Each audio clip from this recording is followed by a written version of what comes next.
제발 수원 팬이면 들어주세요. 눈 오는 날입니다. 우리 지난번에 소개해드린 거와 같이 강등 이후에 살아난 J리그의 팀들은 어떤 식으로 좀 변화를 가져왔고 또 그 과정에서 어떤 식으로 강등이 됐고 하는 그 부분들에 대해서 이야기하는 두 번째 시간을 좀 가져보고자 하고요. 우리 지난 첫 번째 주빌로 이와타 관련해서 이렇게 설명을 드리고 나서도 좀 재밌게 들으신 분들이 좀 계시더라고요.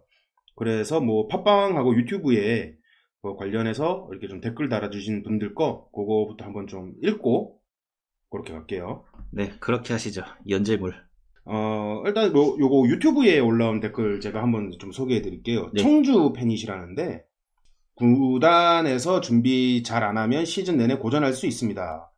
작년 시즌 내내 3위부터 6위까지 승점 차이가 1, 2점 차이로 시즌 끝날 때까지 혼전이었습니다. 라고 했는데, 이제, 아무래도 수원 삼성 팬들은 우리가 강등권이 될 수도 있고, 플레이오프를 갈 수도 있는 상황이었기 때문에 2부 리그 상황에 대해서 좀 주목하신 분들도 많았고, 그 2부가 그 어느 때보다도, 미친 듯한 승강 프로권에 있던 팀들의 승점 차이였기 때문에, 이렇게 좀 남겨주신 댓글에 대해서 이게 되게 유의미하다라는 생각이 좀 들더라고요. 진짜 말 그대로 준비 제대로 안 하면 플레이오프권에 못 들어가는 수도 있어요. 진짜 1, 2점 차이 때문에. 그러니까 제가 왜 계속 수원 삼성은 8위권이다 이렇게 하는 게 악담을 퍼부으려고 하는 게 아니고 현실적으로 보면 그래요. 지금 수원 삼성이 조금 준비하는 것도 미진하고 느리고 그런 데인데 K리그2가 최근 몇 년 동안 보면은 그 격차가 많이 없어졌어요. 그러니까 압도적인 꼴등이 생길 수 있는데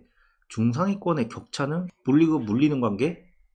누가 혼자 치고 나간다 그게 좀 없고 치고 나가는 팀들 보면은 다 치고 나가는 이유가 있을 정도로 보강을 잘했거나 아니면 감독 역량이 뛰어나거나 해가지고 치고 나가는 경우가 있다고 해도 플레이오프권은 마지막 라운드 될 때까지 확정 안 되는 경우가 더 많다고 봐야 되죠. 일단은 이제 그리고 나서 이제 우리 저번에 이제 떠올라왔던 내용 중에 이제 염기훈 감독이 계속 이어질 것 같다라는 이야기에 대해서 우리가 특별히 이제 언급 자체를 하지는 않았어요. 그때 이제 네. 이게 오피셜이 난 것도 아니고 상황이 어떻기 때문에 이제 그거에 대해서 이야기는 안 하고 있었는데 한 분께서 염기훈 감독직을 맡겠다고 하는데 뭘 안 할 수 있습니까? 이해가 되지 않는 발언이라고 생각한다. 지켜야 할 가정이 있고 프런트가 부탁한다고 한들 본인 입으로 사랑하는 수원을 위해 선택이다는 절대 공감이 안 된다라고 말씀을 하셨는데 솔직히 나는 이것도 되게 맞는 말이라고 생각해. 팬 입장에서 바라보는 시점에서. 그러니까 그 염기훈 감독이라는 입장을 제외하고 그냥 우리가 바라보는 입장에서 일단 팀을 리빌딩 해야 되고 어떻게든 지금 팀을 쇄신의 문제가 아니라 정상화도 아니야. 그냥 어떻게든 일부러 올려야 되는데 지금 이 상황에서는 좀 팬들 입장에서는 받아들이기 힘든 입장인 거는 나도 이 생각하고 틀리진 않아. 저도 같은 생각이고 아마 그때 방송했을 때 염기훈이 당연히 해야 된다 약간 그런 뉘앙스보다는 염기훈 입장이면 이러지 않았을까 하는 약간 그렇게 발언을 해주신 걸로 기억하고요. 저도 반대예요, 결국에는. 왜 염기훈이 어쩌고 저쩌고는 둘째 치고 떠나서 이 팀은 지금 진지하게 임해야 되는 팀이에요. 아직까지도 일부 리그도 감독의 그 성장기를 바라보다가 지금 강등까지 당했잖아요. 아직까지도 지금 그러면 안 되는 거예요. 2부 리그 가서 본격적으로 성장을 바라본다? 이거는 되게 현실성도 떨어지고 주제 파악을 못하는 그렇지. 그거라고 봐야 되죠. 그래서 저는 지금 당장에 진지하게 일부러 바로 올라가고 싶었으면은 확실한 사람들한테 맡겨야 되는 게 어쨌든 지금의 네. 방법은 아닌 거는 확실한 것 같아요. 현실성이 없어요. 지금. 그리고 재수들 응원해 주신다고도 하시고 수원 감독직은 과욕이다, 화가 난다. 정규리그 7라운드 경험한 초보 감독이 무슨 깜냥으로 욕심을 내는 건지. 그러니까 순수히 팬 입장에서는 충분히 이럴 수 있다라고 난 생각해. 나도 말을 아껴서 그렇지 이런 생각이 없는 것도 아니고 역시 수원은 연말 덕담이 술 먹고 추태 부리지 마세요구나. 저희는 술 먹고 추태 부리고 그러지 않습니다. 그 말의 뉘앙스를 되게 듣고 싶은 것만 듣는 거 있잖아요. 약간 그런 거 아닌가 싶은 생각이 들었는데 여튼 그렇다고 해야죠 뭐. 뭐라 해줄 얘기가 없네요. 수원 삼성 강등 후보 행보를 보면 절대 승격 못한다. 영영 이후에 남을 것 같다. 라고 말씀을 하셨는데, 지금 일부 2부 리그 쪽에서 바라보는 팬들 입장에서, 2부 리그에 있는 팀들 팬이 바라보는 수원 삼성에 대해서 좀 그런 생각이 좀 지배적인 것 같아요. 네. 좀 그런 생각을 많이 하고 있는 것 같고, 내가 봐도 그런 것 같고. 이건 반박을 할 수가 없어요. 그러니까 조롱이라고 느껴지지도 않고, 진짜 현실적으로 그래요. 지금 2023년도 기준으로 되게 K리그가 또 부흥이 됐잖아요. 갑자기 뜬금없이. 그러면서 보니까 2부 리그 팀들도 되게 진지하게 조금 투자를 하려는 팀들도 많아지고, 이랜드 같은 경우에는 수원만큼이나 돈 썼는데 성적이 안 나와가지고 뭐 중하위권 이렇게 떨어졌던 팀인데, 그 팀도 지금 뭐 어떻게 한다고 진지하게 리빌딩 한다고 있고, 뭐 전남도 돈 쓴다 뭐 이런 얘기 계속 들리는데, 수원의 행보는 역행을 한다 이거죠. 경남FC 오늘자로 외국인 선수 선임까지 거의 다 끝마쳤어요. 코치진, 감독직 다 끝냈고. 그래, 맞아요. 저기 경남도 지금 진지하게 임한다고 하는 게. 지금은 이제 울산 선수가 된 고승범. 예. 그 고승범 뚜드러팬 FC 서울 피지컬 코치 있지. 뭐 그때 뭐 전 무슨 길이었나 하여튼. 뭐. 그 사람 경남FC 피지컬 코치로. 그러니까 경남도 진지하게 여긴다는 게, 분명히 그냥 승격 생각 없이 그냥 했으면은 설계현 감독을 연장 계약을 했거나, 아니면은 그 경남 도내에서 명망 있는 축구인을 감독으로 그냥 뜬금없이 앉혔을 거라는 전망이 있는데. 윤성용. 그러니까요. 네. 실제로 저도 그렇게 되지 않을까 했는데, 지금 박동혁을 빠르게 선임했잖아요. 좀 명망 있는, 지금 2부 리그에서 좀 명망 있는 감독을 빨리 물색에서 데리고 왔다라는 거에 대해서, 이게 우리가 했었어야 되는 일인데 다른 팀은 이미 끝났다니까? 네.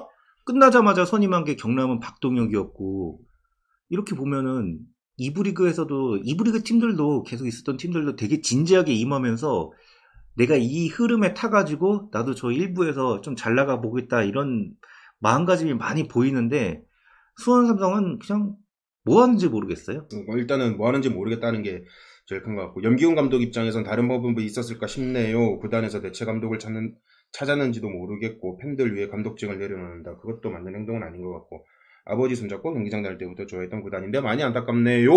이게 바로 구단이 운영을 잘못하면 항상 그 끝은 팬들만 상처받고, 팬들만 서로 의견 갈려서 아웅다웅하고, 네 말이 맞네, 내 말이 맞네, 이렇게 되고 끝난다니까? 그러고 나서 이제 진짜로 뭐 팬들끼리 감정 싸움하고 있으면 구단 운영 잘못한 거에 대해서 책임은 쏙 빠져나가고 있고.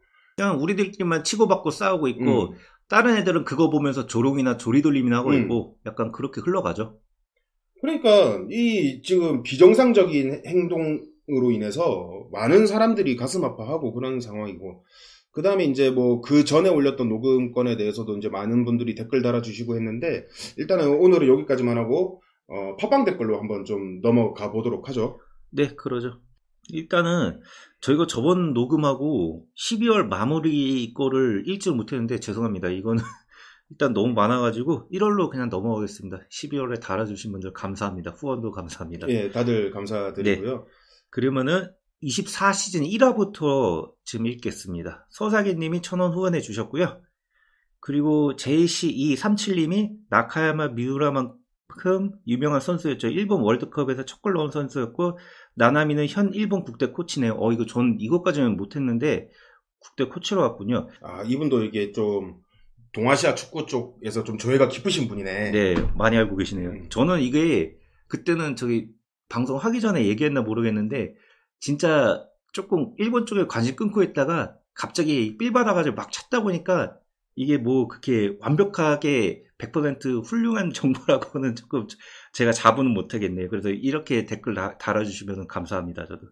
네, 뭐 이렇게 뭐 좀 좋은 정보 있으면 이렇게 알려주시면 저희한테도 좀 좋은 정보가 되니까요. 많이들 달아주세요. 네. 그리고 마지막으로는 그나저나 정초부터 이 개런트들 자꾸 오버랩돼서 욕 나옵니다. 오버랩되는 거는 주빌로 이하타의 과거의 행보인 것 같습니다. 네, 욕은 저희가 대신 해드릴게요. 네.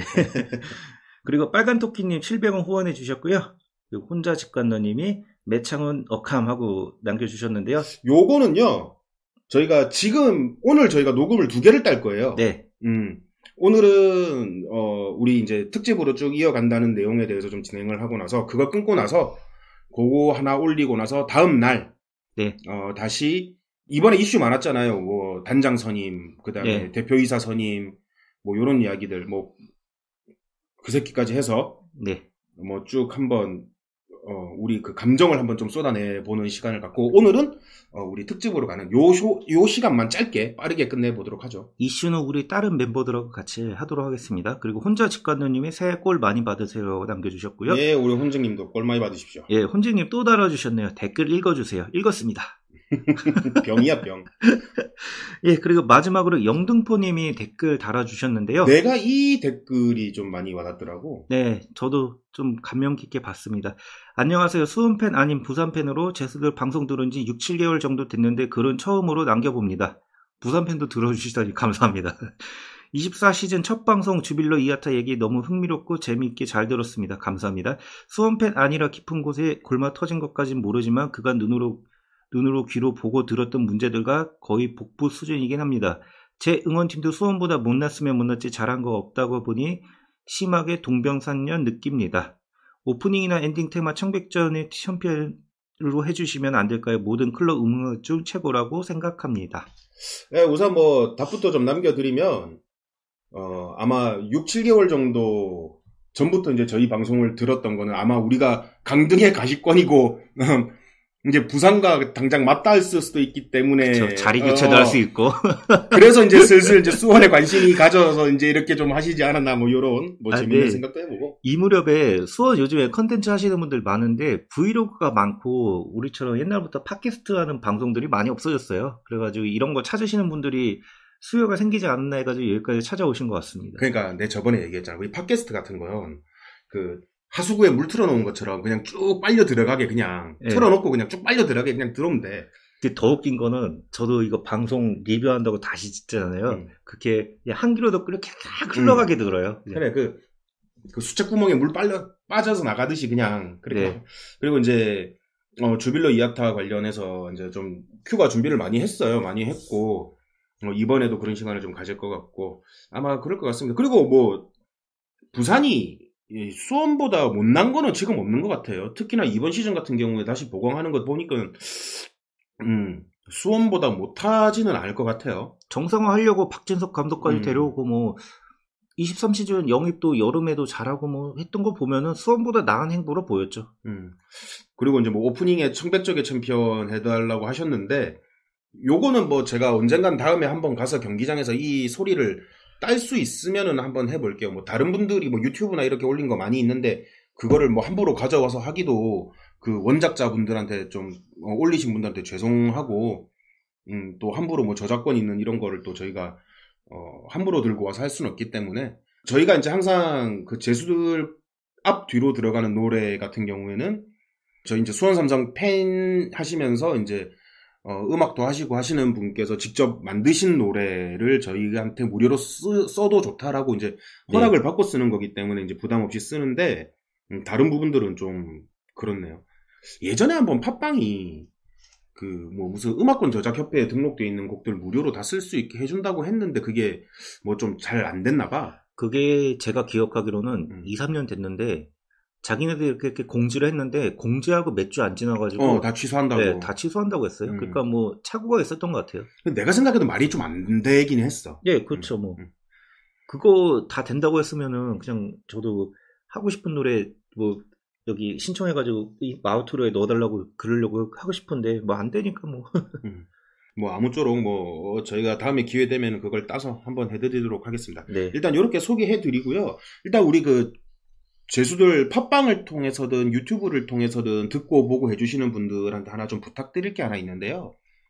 팟빵도 좀 구독하고 그 하트 좋아요 좀 많이 눌러주시고 댓글도 많이 달아주시고 특히나 최근에 이제 유튜브가 아무래도 이제 좀 접하기 편하다 보니까 네. 유튜브를 통해서 들어주시는 분들 그러니까 조회수가 좀 많이 나오더라고요. 들으실 때 볼륨 수원 그 구독하고 좋아요 알림까지 같이 해주시면 되게 좋을 것 같아요.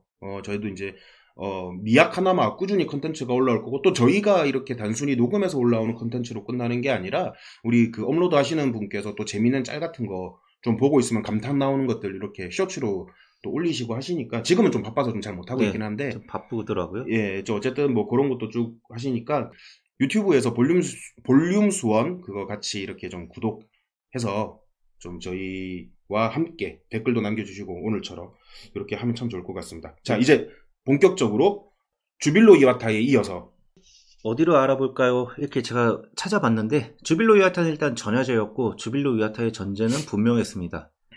이 팀은 수원 삼성하고 너무 유사할 정도로 똑같은 몰락의 과정과 시기도 비슷했다. 시기는 더 주빌로 이와타가 빨랐긴 하지만 그냥 수원이 따라했다. 예, 그냥 그 썸네일 보셨나요? 혹시 유튜브에? 진짜 제 생각이 딱 그거였습니다. 진짜 수원 삼성 프런트들이 주빌로 이와타 가서 배우고 온 거 아닌가, 견학한 거 아닌가 싶을 정도로 구단 운영의 면이나 그런 게 너무 똑같아가지고 길게 알아봤고요. 이제부터 알아볼 팀들은요, 충격 강등을 극복한 사례고요. 말씀드렸다시피 지금 수원 삼성이 파행 운영 때문에 강등이 필연적이었지만은 대외적으로 보면은 충격 강등이었단 말이죠. 근데 J리그도 이런 경우가 되게 많았어요. 보니까 그 충격 강등했고 이 팀들이 제대로 잘 극복한 팀을 일단 모아봤어요. 그래서 첫 번째는 간바 오사카입니다. 간바 오사카도 뭐 K리그에서 뛰던 한국인 선수들이 많이 진출했었던 팀이고 네. 그 전부터 워낙에 우리한테 익숙한 팀이기 때문에 아마 들으시는 분들 뭐 듣다 보면은 그 선수, 이 감독 뭐 그럴 수 있으실 것 같아요. 네. 그래서 그 강등의 원인도 살짝 보고 이 팀이 어떻게 해서 승격이 됐는지 그런 거를 한번 차근차근 찾아봤어요. 그래서 자료를 일단 찾아봤는데 흥미로운 내용도 많고 재밌게 들어주셨으면 좋겠습니다. 예, 시작해보죠. 네, 2012 시즌 강등당했고요. 2014 시즌에 1부 리그로 복귀했습니다. 그래서 한 시즌 만에 그 강등 후 복귀를 했는데요. 그 강등 시즌의 성적을 보면요. J리그 1에서 18개 팀 중 17위로 다이렉트 강등을 당했고요. J리그는 16위부터 18위까지 그냥 다이렉트 강등 3팀 떨어집니다. 원인을 보자면요. 잘못된 감독 교체로 인해서 강등을 당했다고 볼 수 있습니다. 그러니까 일본 같은 경우에도 언제부턴가 힘 한번 빡 주면서 한 1기, 2기 정도로 나눌 수 있을 것 같은데 옛날에 이제 J리그 초창기 때 외국인들 어마어마한 네. 선수나 감독들 그러다가 뭔가 이제 일본이 월드컵에도 이제 꾸준히 나가고 나서 이제 아시안 챔피언스 리그에서도 좀 힘 좀 쓰다 보니까 그때 한번 또 반짝 또 네. 막 토레스라든지 맞아요. 뭐 이런 선수들을 막 왕창 데리고 왔다. 그리고 우리가 아침에서도 맞붙는 일본 팀들 중에 유럽 리그에서 좀 그래도 나름 이름 있던 선수들을 제법 우리가 봤었잖아. 네. 아마 그 시기쯤, 그러니까 한 2기 외국인이나 감독들 많이 데려왔다 한 2기쯤 보면 되겠네요. 그때. 네. 그래서 그 감독 교체가 또 어떻게 이루어졌나 보면요. 니시노 아카라 감독에서 주제 카를로스 세랑으로 바뀌었어요. 이 감독을 2012년에 일단은 주제 카를로스 세랑이 됐는데요. 이거 좀 줄여서 이제 세랑으로 부를 건데요. 그 12년에 세랑 감독을 선임했어요. 그래서 문제가 있었는데요. 교체 전 감독이 니시노 아카라라고 했잖아요. 근데 니시노 감독은 2018년 국가대표 일본 국가대표팀 감독까지 해가지고 조금 우리한테 익숙한 감독이고 옛날부터 K리그 보셨던 분들은 간바 감독이라서 되게 익숙하실 거예요. 뭐 일본은 항상 네. 감독을 선임하면 국가대표는 뭐 만약에 지금같이 뭐 니시노다 그러면 뭐 니시노 재팬, 네. 뭐 누구 재팬, 뭐 이런 식으로 항상 걔네들 부르잖아요. 우리처럼 뭐 황선홍, 홍명보 뭐 이렇게 맞아요. 하듯이 그거에 대응되는 거긴 한데 그래서 2018년 월드컵 때 16강까지 가서 익숙했는데 이전에 간바 오사카 감독은 10년간 했어요. 10년간 하면서 2005년도 리그 우승을 했고 2008년에 아시안 챔피언스 리그를 우승했고 이러면서 지도력까지 인정받은 감독이고요. 한 팀에서 10년간 하기 쉽지 않은데. 네, 그쵸. 장기간 동안 이렇게 J리그에서도 사례가 그렇게 많지 않은데 장기간 이렇게 이끌면서 좋은 성적을 냈다고 하더라고요. 근데 이 장기 집권을 하면은 반작용이 생길 수밖에 없는 것 같아요. K리그에서 따지면은 뭐 최강희도 되게 장기 집권했는데 말미에 우승을 했지만 우승을 했는데도 조금 평가가 좀 갈렸잖아요. 조금 세부 전술 부족하다. 야, 그렇게 따지면 모라이스가 더 최대 피해자지. 그러니까요. 최대 피해자긴 한데 하여튼 뭐 장기 집권하면은 이렇게 다 말이 나오더라고요. 그래서 팬들이 니시노 감독에게 되게 많이 염증을 느꼈다고 하더라고요. 주된 평가가 경기를 풀어가는 과정이 있고 방점을 못 짓는 공격 전술 그리고 뒷심이 부족한 리그 운영 이런 게 좀 불만족이었다고 해요. 근데 이 특성이 일본 축구의 특성이잖아요. 현재는 그치. 조금 많이 바뀌었는데 2000년대 중반, 중후반까지만 해도 패스로는 진짜 잘 푸는데 스트라이커가 없어가지고 골을 잘 못 넣고 그치. 예 그리고 뭐 잘 하다가 후반에 무너져가지고 뻥축구 한 번에 무너져서 지거나 비기거나 했던 게 일본 축구긴 한데 그거하고 약간 비슷한 것 같아요. 그래서 이런 걸가 하여튼 간바 오사카 팬들은 되게 불만족이었다고 하네요. 그래서 실제로 니시노 체제의 간바 오사카는 리그 초중반에는 우승 후보였다가 결정적인 경기에서 계속 미끄러지면서 2위, 3위로 마치는 경우가 상당히 많았다고 합니다. 약간 좀 K리그로 치면은 딱 이 시즌쯤에 수원 삼성이 이 느낌이었잖아. 네, 수원 삼성이거나 울산 현대가 리그 우승 10년, 10몇 년 만에 하기 전의 모습? 약간 그거하고 비슷한 것 같아요. 근데 나는 오히려 이때가 시기도 비슷하고 딱 서정원 시즌 생각 많이 나네. 네. 그래서 이런 불만족이 누적되면서 간바 오사카 구단도 일단은 변화가 필요하다고 많이 느꼈다고 하네요. 그래서 감독 교체를 단행했는데 90년대 일본 국가대표로 활동한 기아 선수가 있거든요. 내가 아는 그 선수네. 네, 브라질 출신의 로페즈 바그노라는 선수가 있는데요. 이 선수가 은퇴하고 감독을 준비하면서 간바 오사카하고 접촉이 됐었던 거예요. 야, 얘도 그냥 이름값으로 온 거였네, 그러면. 맞아요. 선수 생활도 일본에서 뭐 마무리하긴 했는데 지도자 생활을 브라질에서 단기간 했는데 일본으로 많이 오고 싶어 했다는 이야기가 많습니다. 뭐 아무래도 일단은 뭐 일본 국가대표까지 했고 그때 얘가 98 프랑스 월드컵 대표였지. 네네. 어. 트루시에 이야기가 또 나오는데 트루시에가 나오네. 트루시에가 선임되면서 로페즈를 완전 나가리 시켜가지고 J리그에서만 뛰다가 은퇴했던 걸로 기억하고 있습니다. 근데 문제는 로페즈의 방금 살짝 말씀드렸던 감독 경력인데요. 브라질에서 단기간에 몇 차례 그친 초짜 감독이었고요. 그리고 일본 축구협회가 로페즈의 감독 선임을 막았어요. 그러니까 라이센스가 미달됐다고 이렇게 판단을 하면서 승인을 내지 않아가지고 감독 선임이 무산됐습니다. 그래서 아까 전에 초장기에 얘기했을 때는 세랑을 얘기했잖아요. 원래는 로페즈를 선임하려고 했다가 로페즈가 자격 미달이 되면서 세랑으로 선회하게 된 거예요.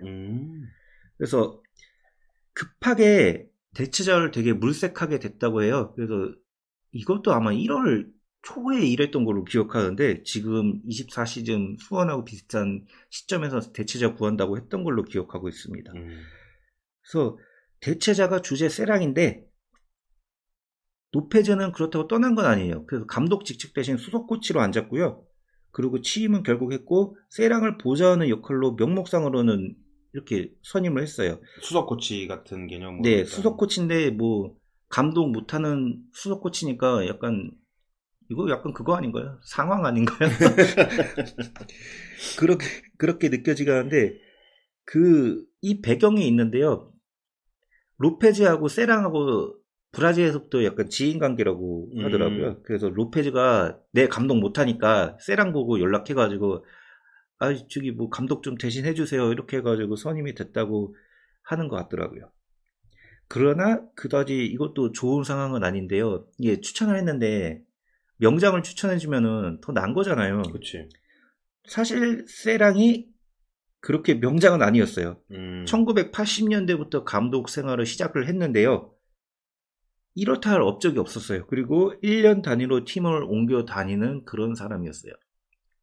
그러니까 80년대부터 2010년대 초반까지 거의 1년 단위로 계속 옮겨 다니고. 야, 그러기도 쉽지 않은데. 근데 브라질은 축구팀도 많고 그러니까 그게 좀 쉬운가 봐요. 그런 경력이 있는 사람들이 은근히 많다고 하더라고요. 브라질 내에서 이제. 네. 옛날에 2008년도인가? 제주 유나이티드에 알뚜린가 감독 왔었잖아요. 그 감독도 거의 반년 1년 단위로 왔다 갔다 했던 걸로 그렇게 기억하고 있어요. 그래, 그때 외국인 감독 몇 안 되는 한 명 있긴 했었다. 네.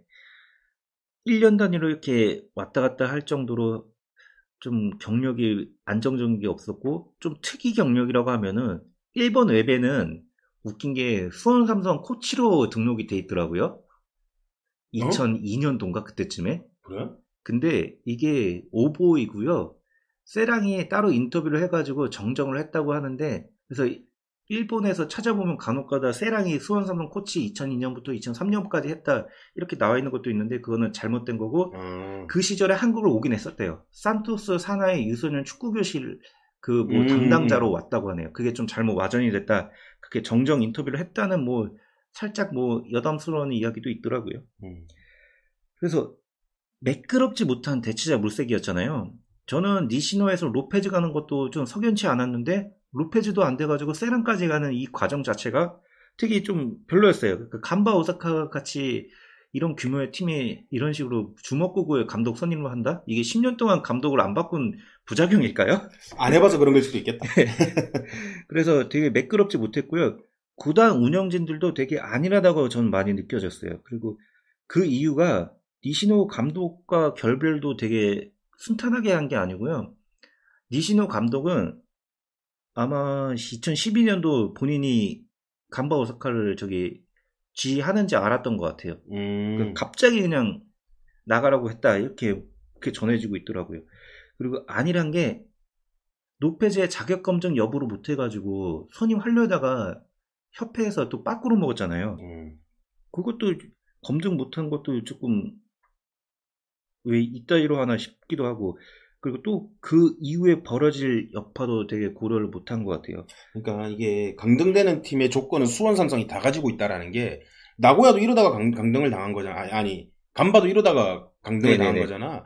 수원도 뭐 이임생 감독 상황도 아닌데, 그럴 상황도 아닌데 그냥 훅 내쳐버렸고 뭐, 네. 뭐 그랬었잖아. 뭐 준비도 안 돼 있는 상황에서 아무런 생각이 없었다 약간 그렇게 느껴지는데요. 그래서 이렇게 감독 선임이 늦어지니까 여파가 또 왔는데 동계 전제 훈련을 제대로 소화를 못했다고 합니다. 그러니까 1월달에 감독이 그치, 와가지고 전수 훈련을 하거나 뭘 하고 다 맞춰야 되는데 선임이 늦어지니까 아무것도 못하고 그냥 되게 표류했다고 하더라고요. 그래서 시즌이 개막했는데요. 이 부족한 경력이 좀 독이 많이 된 것 같아요. 그 전지훈련도 못한 것도 있었고, 개막 후 5연패를 합니다. 그리고 경기력도 너무 안 좋았다고 하고요. 그래서 세란 감독은 2012년 3월 달에 경질되고 말았습니다. 야, 3월쯤에 걔네들도 시작했을 건데 3월에 경질한 거 보면은 네. 어지간하다. 진짜 답이 없다고 느꼈는지 바로 경질을 했는데요. 근데 여기까지는 괜찮다 이거예요. 전 이렇게 빠른 판단하는 거는 전화위복이 될 수 있고 골든타임이 놓치지 않는다 생각을 하긴 하는데, 그래서 빠른 교체까지 좋았고 그 로페즈의 선임을 추진했던 구단 관계자, 프런트라고 해야 되죠? 까지 잘랐다고 하네요. 야, 그러니까 그게 정상이라니까? 그래서 되게 강수를 뒀는데요. 여기까지는 진짜 괜찮은데 문제가 또 있어요. 자, 세랑에서 또 감독이 변경이 되는데요. 마치나미 마사노부로 변경이 됩니다. 근데 마사노부도 좀 문제가 있는데요. 이걸 또 한번 또 알아봐야 되겠네요. 예, 간바 오사카의 빠른 결정은 되게 현명했는데 또 오판을 저질립니다. 그래서 수습할 기회를 낭비해버렸는데 세랑의 후임 감독 선임이 문제였고 감독 경력이 없는 마츠나비 마사노부를 선임한 게 문제가 됐습니다. 그래서 마츠나비는 12시즌 동안 간바 오사카에서만 활동한 레전드고요. 그 별명이 미스터 간바라고 하네요. 그러니까 간바 그 자체로 불리는 약간 그런 레전드인데요. 그러니까 그거네. 이거 마사노부 팀이냐 이 소리 들을 정도였네. 네, 그렇죠. 아니 너 이걸 뭐 짜맞춰서 일부러 그런 건지 모르겠는데 다 수원 삼성하고 다 똑같잖아 그냥. 조작 방송인가요? 조작 방송이라고 얘기 들을 정도로 뭔가 자꾸 오버를 떼는 게 조금 많은데요. 말씀드렸다시피 감독 경력이 전혀 없었어요. 그래서 경력 부족에 따른 경기 운영 능력 미숙과 가장 큰 문제가 수비 전술이 이거 종잡지를 못하는 그런 수비 전술을 해가지고 간바 오사카가 완전히 무너졌고 결국 17위로 팀 최초 강등을 면치 못했습니다. 그래서 9승 11무 11패. 그리고 이 시즌에 J리그 다득점 1위였는데 최다 실점 2위였어요. 그러니까 간바에 지금 어떻게 운영됐는지가 시즌 운영한 거를 이렇게 생략해서 얘기했는데도 보이지 않나요? 골을 막 넣고 막 실점하고. 그러니까 이번 시즌 말고, 그러니까 지금 23시즌 말고, 네. 22시즌에 2부 리그이긴 하지만 경남FC가 그랬잖아. 경남도 득점 그렇고. 그때 뭐 티아고하고 윌리안하고 걔네 에르난데스 다 데리고 있으면서 공격력 어마어마해가지고 득점 1위인데 실점 다 꼬라박아가지고 결국에는 승격 못했잖아. 그렇죠. 그렇게 좀 살아남은 사례이기도 한데 23시즌에 수원FC가 실점이 거의 압도적인 1등이었는데 플레이오프 끝에 살아남았지만은 간바도 참 간바하고 비슷한 것 같아요. 그거는. 그래서 이게 플레이오프였고 여기 J리그는 다이렉트로 3팀 떨어지니까 그래서 강등이 나간 것 같은데 그래서 결국에는 이 마츠나미 마사노부 감독 선임도 세랑에 이어서 실패를 한 거죠. 그래서 니시노 감독 다음에 로페즈 단기간 있었다가 세랑으로 바뀌고 마사노부까지 실패를 한 거죠. 이게 1년 만에 일어난 일이죠. 그래서 이렇게 해서 강등을 당했는데요. 강등 시즌을 보자면요. 그래서 간바 오사카가 2013 시즌에 2부 리그에서 감독 선임에 대해서 되게 심사숙고를 많이 했어요. 그래서 승격 요인이 여기서부터 나오는 건데요. 감독 선임 때문에 실패한 시즌이니까 감독 선임부터 좀 공을 들였어요. 그래서 하세가 켄타를 선임했거든요. 이 감독은 최근에도 J리그에서 계속 감독 생활하고 있는 감독이고요. 별명이 일본 최고의 수비 전략가라고 하는 분이라고 하더라고요. 그래서 일본에서 상당히 유명한 감독이더라고요. 그래서 해당 인물은 2005년부터 2010년까지 시미즈 에스펄스에서 감독을 했는데요. 2010년부터 12년까지는 축구 해설가로 감독 생활을 하진 않았습니다. 어쨌든 근데 경력이 있었고요. 일단 뭐 계속 축구계에서는 계속 있었던 분이네. 네. 공백기가 있었긴 하지만은 시미즈에서 활약을 본다면은 되게 적절한 선임이 됐어요. 그래서 켄타는 시미즈 에스페스가 2005년도쯤부터 재작년에 빠져가지고 침체기에 빠졌는데요. 그때 팀을 이끌면서 세대 교체를 일단 성공했고요.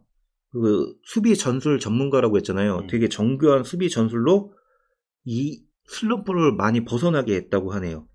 그래서 이거를 시미즈에서 업적으로 지금 가지고 있었고요. 그리고 켄타가 최근까지 뭐 J리그 감독한다고 했잖아요. 그리고 지금 나고야하고 도쿄 막 이렇게 왔다 갔다 한 것 같은데 거기서도 수비 전술 면에서는 되게 이야기를 많이 들었고 그리고 기사상으로는 지금 강원FC 23 시즌까지 있었던 유인수가 켄타 감독 지도를 받았는데 되게 한국적인 감독이라고 하네요.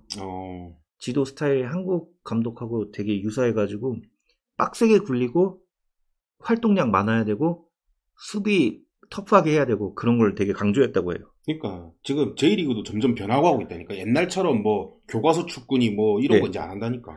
그러니까 아챔에서 수원이 아챔 마지막 나갔을 때 일본 팀들 만나면은 옛날 같지 않다. 그냥 피지컬로 때려 박으면 이긴다. 그런 축구가 아니다라는 게 좀 얘기가 많이 나왔잖아요. 그래서 일본도 많이 반경 조금 지도 방식이 많이 바뀌고 있고요. 야, 지금 도쿄 FC지. 옛날에 도쿄 베르디가 도쿄 FC로 바뀐 거야? 각각 따로인가? 각각 따로예요. 그 베르디는 그냥 다른 팀에서 계속 어쩌고저쩌고 하다가 지금 2부 리그인가? 1부 리그 승격한 것 같아요. 그 FC 도쿄가 뭐 그냥 거기가 연고이진 않대는가? 하여튼 그럴 거예요. 그래서 오재석도 아마 유인서도 얘기 나왔지만은 오재석도 켄타 감독이 상당히 좋아했다고 하네요. 그러니까 한국 선수들을 되게 좋아했다고 해요. 그러니까 본인 지도 방식에 맞으니까. 있는 선수들 좋아했나 보네. 네, 켄타의 그리고 강점은 조직력하고 수비 전술이었기에 2012년에 간바 오사카 단점이 그거라고 했잖아요. 조직력 무너졌고 수비 전술 개판 났고. 그런 팀 입장에서는 켄타만큼 적절한 감독 선임이 없었던 거죠. 확실히 이게 상대적으로 수비수가 영입하는 데 있어가지고 수비수가 공격수보다는 저렴하잖아. 어쨌든. 네네. 아주 좋은 공격수를 영입하는 것보다 뭐 최상위권 센터백을 영입하는 데 있어서는 뭐 어떨지는 모르겠지만 어쨌든 상대적으로 재정이 좀 부족한 팀 입장에서는 수비수를 빨리 보강해서 그 수비 전술을 맞추는 게 그 팀이 견고해지고 승격을 바라보는 데 있어서는 제일 유리한 방법인 것 같아요. 맞아요. 그래서 시미즈에서 성적도 잠깐 보자면요. 첫 시즌 부임했을 땐 15위였고 이때는 시미즈가 완전 재정난 빠져가지고 팀이 혼란스러운 시기였는데 그 다음 시즌에 4위로 올라갔어요. 그 다음 시즌에도 4위, 그 다음에 5위, 7위, 6위 이렇게 시미즈를 이끌었는데요. 성적이 떨어진 팀을 맡아가지고 끌어올리는데도 일가견이 있으니까. 그러니까 좀 시미즈 같은 경우에는 일본에서는 좀 작은 팀이잖아. 네. 상대적으로. 그런데도 이렇게 운영한 거 보면은 뭐. 그리고 일본은 우리보다 팀 수가 18개 팀이니까. 네. 그래서 이렇게 간바가 부족한 부분을 채워줄 수 있는 감독이 켄타가 되게 적절했던 거죠. 수비 전술 올려주고 떨어진 성적 다시 올려주고 재정비해주고 이런 특급 감독 선임이었죠. 근데 좀 이 강등 시즌의 내용을 살짝 보니까는 2013 시즌의 초반에 강등 첫 시즌의 초반에는 되게 조금 헤맸다고 해요.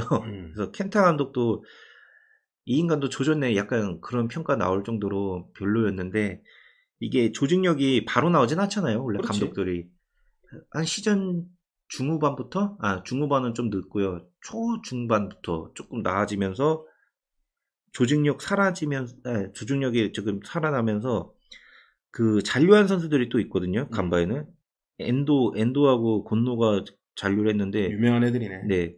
이 선수들이 이탈 안 하고 조직력이 살아나니까는 이부 리그에서는 얘네를 막을 수가 없었던 거예요. 그리고 그때 간바에는 그 우삼이라고 얘도 유명하잖아. 네, 바이에른 미넨도 갔다 오고 그랬던 특급 유망주가 있었는데요. 부상으로 좀 장기간 이탈했다가 복귀하면서 엔도, 곤노, 우삼이가 뭐 씹어 먹었다고 하네요. 1부에 있어야지 2부에 있을 만한 애들은 확실히 아니었네. 네. 애들은. 우삼이가 이때 뭐 J리그 2에서 19골을 넣었대나 하여튼 그 중간에 복귀했는데도 그 정도로 활약을 했다고 하더라고요. 그래서 분위기가 많이 올랐는데요. 간바 오사카는 최종 42경기를 했는데요. 25승, 12무, 5패로 이 빗셀고베를 4점 차로 따돌리고 우승을 차지해서 성적 좋았네. 네, 바로 승격을 했습니다. 그러니까 이게 네. 방금 네가 말한 이제 조직력 이야기를 하는데 나는 조직력이라고 쓰고 정신머리 고치는 거라고 난 읽고 싶거든. 사실 그렇죠. 야, 뭐 말이 좋아서 조직력이 뭐 톱니바퀴 물리듯이 해야 그게 조직력이 아니라 뛰고자 하는 의지를 갖다가 머릿속에 갖다가 박아 넣는 게 나는 조직력이라고 생각을 하거든. 그리고 지금 간바 같은 경우에는 아까 앞서 말했듯이 뭐 엔도라든지 뭐 이런 선수들 지켰잖아. 네. 근데 지금 수원은 다 떠나가고만 있잖아. 맞아요. 그게 문제인 거지. 근데 그 이야기는 이제 저희가 이번 끝나고 다음 녹음에서 저희가 한번 중점적으로 해볼게요. 엔도가 이 시기에 강등되니까 여러 군데서 찌를 거 아니에요. 일단 태국에서 제일 많이 찔렀고 K리그도 온다고 막 그런 얘기도 돌고 되게 막 이적설 엄청 많이 휩싸였는데 결국엔 간바에 남는다고 자기가 얘기하고 승격시키겠다고 했는데 승격까지 시켰다고 하더라고요. 그래서 승격 요인을 좀 요약해 보자면요. 1시즌 만에 승격한 요인은 핵심 선수가 좀 잔류한 것도 있지만은 분위기를 수습하고 바꿀 수 있는 감독을 제대로 선임한 것이 가장 큰 역할을 했다고 저는 보여요. 그래서 켄타 감독이 바꾼 분위기는 2014 시즌에도 이어졌거든요. 이 이어진 게 대박으로 이루어져가지고 리그 우승했고요. 그 1항배라고 리그컵 우승했고요. 또 이게 FA컵하고 비슷한 것 같은데 리그컵도 또 우승했다고 하네요. 그래서 강등 후 승격 시즌 만에 트래블을 달성했습니다. 말도 안 되는 업적이긴 한데요. 승격 후 리그 우승은 2011년에 가시아 레이솔이 먼저 이뤘긴 했는데 트래블을 한 거는 간바 오사카가 처음인 것 같아요. 그러네. 그래서 결국에는 문제의 원인만 바꾸고 보완하면은 승격은 바로 할 수 있다는 걸 간바 오사카가 좀 입증을 한 것 같아요. 그러니까 이게 지금 켄타 감독이 간바로 와가지고 한 거는 두 가지잖아. 수비 공고하게 만들고 그 다음에 선수들 정신머리 뜯어고치고 그 정신머리 뜯어고치는데 시간이 좀 걸렸을 뿐이지 뭐 가장 효과적이고 할 수 있는 거. 그리고 구단에서도 강등당한 거에 대해서 그리고 또는 자기네들이 그 이전에 잘못한 거에 대해서 그 책임자를 경질해가면서 좋은 감독 선임을 했고 그 운영에 맞게끔 옆에서 서포트를 했을 테고 그러니까 바로 승격해서 트래블까지 하는. 근데 참 안타깝지만 지금의 수원 삼성은 내 도둑공신하고 앉아있고 참 뭐하는 건가 싶어요. 너무 비교되네. 그러니까 우리가 주빌로 이와타 이야기했을 때는 너무도 똑같았는데 너무 비교가 되고 있어요 지금. 간바 오사카 같은 경우에는 강등된 건 똑같은데 그 이후의 대처가 너무나도 다르네. 그러니까 간바 같은 경우에는 강등 당했을 때는 10년 만에 니시노 감독에서 감독 교체를 하니까 감이 없었던 것 같아요. 감이 없어가지고 되게 안일하게 하다가 바로 강등. J리그는 세 팀이나 강등 당하잖아요. 그러니까 조금 앞에서 미끄러지고 그러면은 그거 수습을 할 여력을 많이 놓치는 것 같더라고요. 근데 하여튼 세란 감독을 한 달 만에 잘랐으면은 제대로 된 감독을 선임해야 되는데 그냥 자기 팀 레전드까지 선임하는 약간 1년 내내 이렇게 오판을 할 수가 있나 싶을 정도로 강등의 빌드업을 잘 쌓았던 것 같고요. 근데 뭐 오판은 했지만 어쨌든 수습을 잘했던 거잖아, 얘네들이. 그러니까 높이 사는 거는 강등은 당할 수 있다 이건데 저는 그냥 그래요. 그러니까 수원 삼성이 계속 못해가지고 그런지 모르겠지만 어느 순간부터 강등은 당할 수 있다. 강등 제도로 하는 팀에서 강등을 한 번도 안 당하면 좋겠지만은 당할 수도 있는 거잖아요. 당해놓고 나서 수습하는 게 더 중요한 거죠. 근데 간바 오사카 같은 경우는 1년 동안에 12년도에 약간 판단 미스로다가 강등은 당했지만은 2014년도에 판단 미스를 다 잡았단 말이죠. 그게 조금 지금 수원 삼성하고 좀 다른 것 같아요. 그러니까 지금의 수원 삼성 같은 경우 한 이 잘못을 2, 3년 동안 계속 반복하고 있잖아. 네, 그러니까 뭐 처음 실수는 할 수는 있는데 박거나 뭐 이임생 저기 누구냐? 저기 김병수 등등등 예, 이병근도 있고. 이병근까지 해서 지금 이게 불과 2년 만에 다 교체된 감독들의 이름이에요. 이게 2년 만에 이게 말이 되냐 이거지. 그리고 그 감독들이 뭐 물론 뭐 경력을 따지면은 좀 미미할 수도 있고 뭐 일부는 좀 그럴 수도 있고 아닐 수도 있겠지만 그래도 어느 정도에서는 다 그래도 성과를 냈던 사람들이기 때문에 뭐 그 감독의 선임에 있어가지고 그 감독이 문제라는 생각은 잘 안 해요. 그냥 이 팀의 운영 기조 자체가 잘못됐구나라는 생각뿐인 거지. 그러니까 운영 베이스가 배경이 그따위로 잡혀 있으니까 사람이 누가 와도 바꿀 수가 없는 것 같아요. 확실히 뭐 뭐든 간에 사람이 실수는 할 수 있지만 그거를 수습하는 과정과 그리고 그 수습하는 과정에 있어서의 운영 기조를 빠르게 수정해 가면서 올바른 방향으로 만들어 나가는 그 과정이 결국에는 스포츠 팀에서는 제일 중요한 것 같아요. 근데 그게 스포츠 팀뿐만 아니라 모든 조직이 다 그렇죠. 네. 그리고 지금 수원 삼성이라는 조직 자체는 그 모든 게 체계가 다 무너져 있다라는 것밖에 안 되는 상황인 것 같아요. 지금 간바가 이렇게 강등 당하고 되게 현명하게 했는데 최근에는 또 다시 또 강등권에서 놀고 있다긴 한데 참 모르겠어요. 이런 거 보면은 이 충격요법이 10년은 안 가나 봐요. 약간 그런 생각이 들긴 하고요. 그래서 수원 삼성도 사실 저는 정상적인 팀 운영 방향이었으면은 영균 감독 대행했을 때 이미 감독을 선임 작업을 물색을 했어야 되는데 그런 것도 아니었고 진짜 주빌로 이하타 같이 아니라고 그냥 딱 하나의 목적만 가지고 있는 그런 구단 같다는 생각이 드네. 그러니까 너무 아마추어 같다라는 생각밖에 들지 않고 네, 요거는 다음 녹음으로 넘기자. 요거 네. 할 말이 너무 많은데. 사실 이 간바 오사카 자료 만들 때가 12월 중순이었거든요. 그때만 해도 이렇게 했으면 좋겠다 했는데 지금 와서 얘기를 하니까 이렇게는 죽어도 안 했고 비교만 되는 게 그러니까 다 어쨌든 간에 그 안 좋은 거는 다 따라가고 있고 좋은 거는 다 안 따라가고 있는 뭐 네. 그런 실정인데 일단은 오늘 이게 저기 간바 오사카까지 해서 일단은 또 이제 한 특집을 마무리했고 아직 이제 한 팀이 더 남아 있습니다. 그 팀을 예시로 해서 이제 정말 어떤 식으로 우리가 지향해야 될지를 한번 이야기는 하고는 싶은데 그 다음에 나올 팀도 약간 골 때려요. 강등 당할 때 보면. 근데 들어보면은 다 네. 강등 당할 만해. 강등 당하게 운영을 해요 보면은. 그리고 수원도 마찬가지야. 하고 우리 수원 삼성의 강등이 답답하기만 할 뿐이고 충격적이지 않은 건 모두가 예상했기 때문인 거야. 네.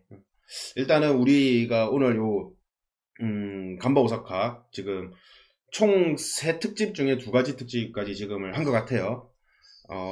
요거 하고 나서 그 다음에 최근에 좀 수원 삼성에 약간의 이슈들이 좀 있었기 때문에 그 이슈 올라가는 녹음 한번 더 올릴 거고 그 다음에 또 한 팀을 더 비교군으로 삼아서 우리가 어떻게 해야 될지 한번 올리도록 하겠습니다. 그리고 오늘 이게 재밌게 들어주신 분들 뭐 팟빵이나 유튜브에서 다 구독, 좋아요 이렇게 다 한 번씩 좀 눌러주시고요. 오늘 참 눈이 많이 오는데 다들 뭐 운전 조심하시고. 오늘 하루가 좀 지치네요. 네, 오늘 좀 힘든 하루네요. 일단 지금 들려오는 우리 카톡방 소식에 의하면 아무도 못 올 것 같아요. 또 둘이서 또 해야 될지 말아야 될지 지금. 지금 머리가 아픈데. 둘이 하면 진짜 힘든데. 힘들어요. 이건 지금 대본이 있기 때문에 우리가 지금 이렇게 빨리 하고 다음 거 또 오면 그렇게 하자 생각한 건데. 힘든데. 일단 그건 한번 생각해 보는 걸로 하고. 이거 음주 방송 될 수도 있겠는데. 술 먹고 와서 달려요, 그러면? 근데 둘이 하면 진짜 너무 힘든데. 일단 뭐, 좀 고민 좀 해봅시다. 일단 뭐, 저희도 저녁은 일단 먹어야 될 것 같기 때문에, 일단 뭐, 오늘 지금 특집 중에 간바 오사카 이야기 여기까지 마무리하고요. 우리 다음 방송으로 또 찾아오도록 하겠습니다. 끝까지 들어주신 여러분, 대단히 감사합니다. 감사합니다.